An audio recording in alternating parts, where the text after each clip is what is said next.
Здравейте, аз съм Николай и днес ще ви покажа как се играе Uno. Четете го от ото, не от ото. Ето. Четете го ето отсам. Съжалявам, че е обърнато, просто така ми е камерата. Добре, сега ще ви покажа. Това са Uno картите. На всички се раздават по 4 карти. Така. Взех си 4 карти. Тия 4 карти ги има противниковия играч има 4 карти. На масата се поставя карта. Трябва да сложите или жълта карта, или някаква четворка, каквато и да е. В случая аз ще сложа стоп ход. Пак съм аз.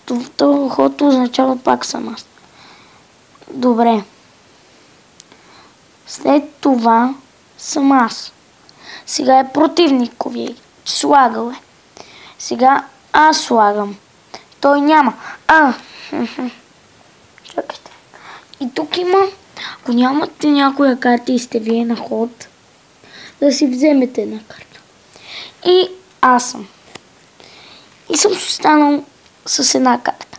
И казвам Uno. Но, ако противниковия играч каза първи Uno, той печели. Така, сега ще ви покажа няколко карти.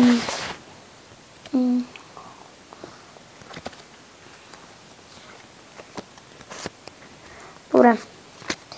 Това е смяна на реда. Ако го сложа, е пак мой ред. Това е стоп ход.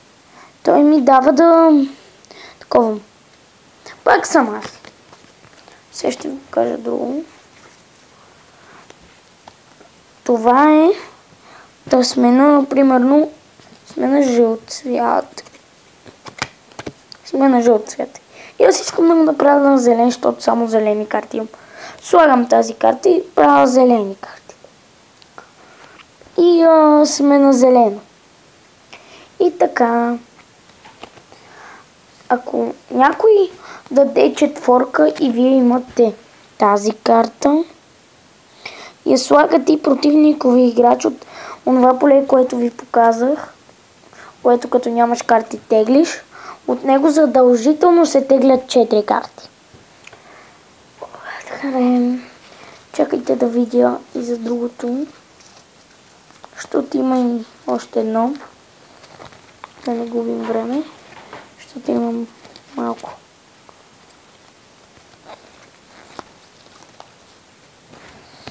Ако някой е сложил, ето, примерно 2, вие го слагате и противникови играч трябва да си вземе 2 карти. И така, докато някой не каже Това ще бъде за днес, приятели. Коментирайте, дайте лайк и чао-чао!